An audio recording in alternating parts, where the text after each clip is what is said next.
Soomaali baan ahay ummadda Soomaaliyeed iyo maxalada Soomaaliyeed meesha ay marayso waan ogahay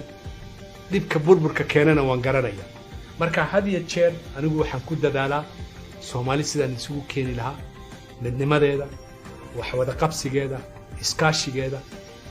wada jirkeeda nin aad iyo aad ugu dhugan daganugul dareenkooda iyo dibkoodana waan ahay oo had iyo jeer u taagan sidaan wax uga qaban lahaa arinta aadka ii dhaqaajisay oo ka danqaday maalin aan qada halkan u imid restaurant magaalada kamid ah Islii anagoo fadhinay iskar noogu soo galeen ayagoo caraysan oo xoog ku socda ayna weydiisteen waraaqaha aqoonsiga ee ID-ga kipandega loo yaqaan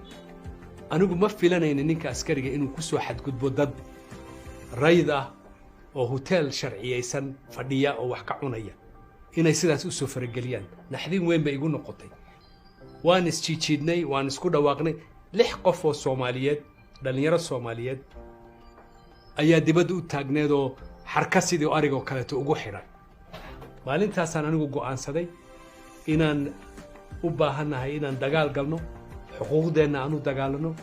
xaqeena aan soo ceshano qaybna aan ka qaadano siyaasadda deegaanka siyaasadda magaalo madaxda dalka iyo siyaasadda dalka guud ahaanba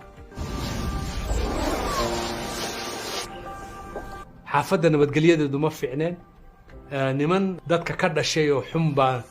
nagu kacay oo la yiraahdo super power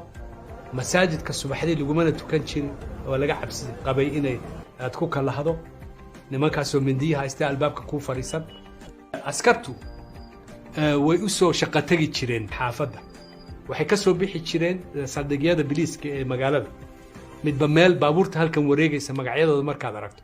midba meel buu ka iman jiray meel loo soo shaxaa tago meel loo soo baatagay ahaan jirtay oo lacag laga qaato waxaasoo dhan tilaabaan ka qaadnay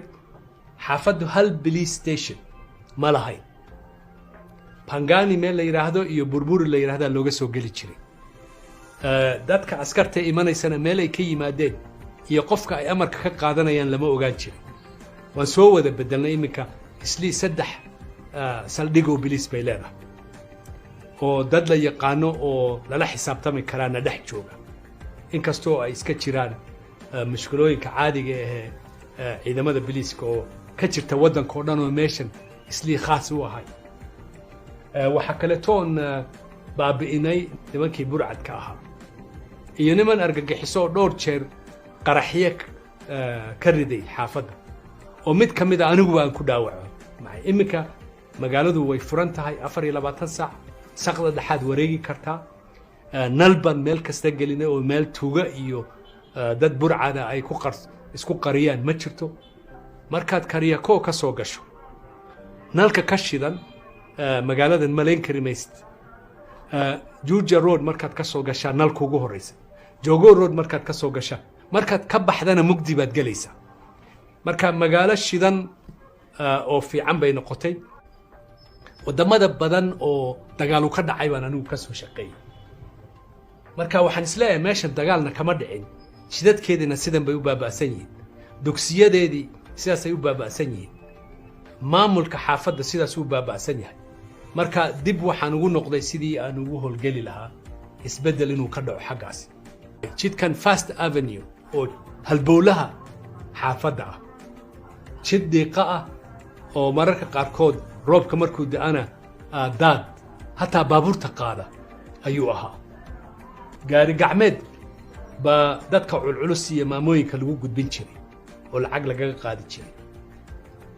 maantana waa jid qurux badan oo isku xira xaafadaha iyo magaalada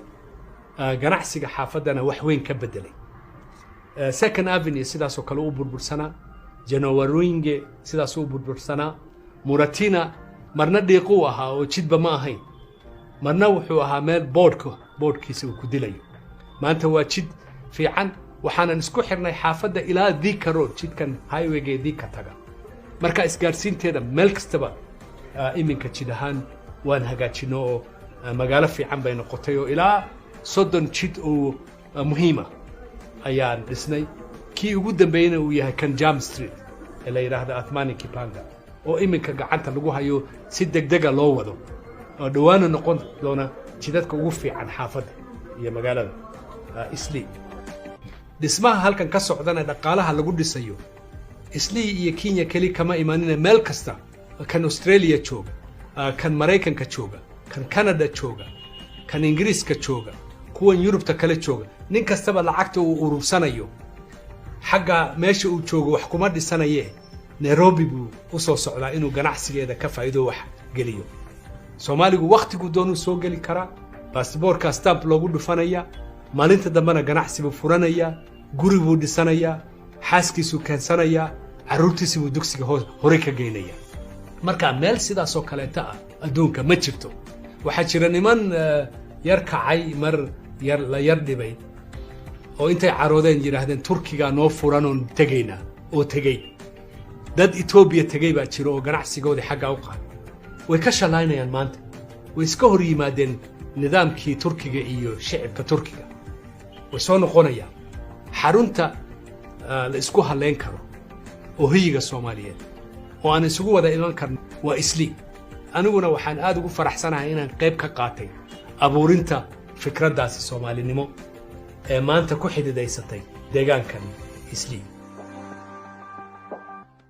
dugsigii ugu horeeyay ee farsamada gacanta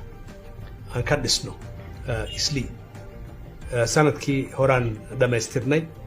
200 oo arday baan ku bilaabnay, maanta waxay marayaan 700.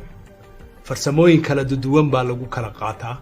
marka dhalinyaradaasi fursad baan siinay inay wax qabsadaan oo hore ay u socdaan. waxa kale oo sameynay digital center meel lagu tababaro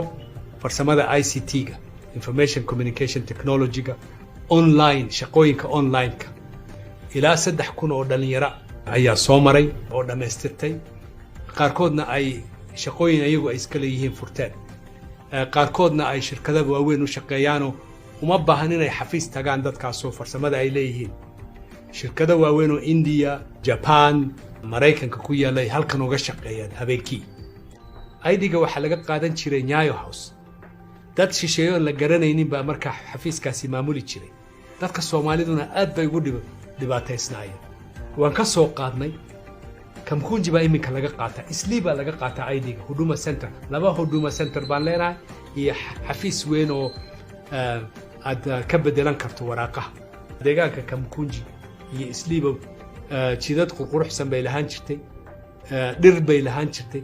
meelo la fariisto lagu nastay lahaan jirtay. wixii oo dhan way baaba'een. inaan culays saarno maadaama xaafaddu ay dhisantay, ganacsigeeda iyo guryaheedana ay sare u kaceen, inaan qurxino oo dhir aan ku beerno, pavementyada iyo jidadka noo harayna aan dhamaystirno oo ay noqoto meel qurux badan oo lagu soo hirto.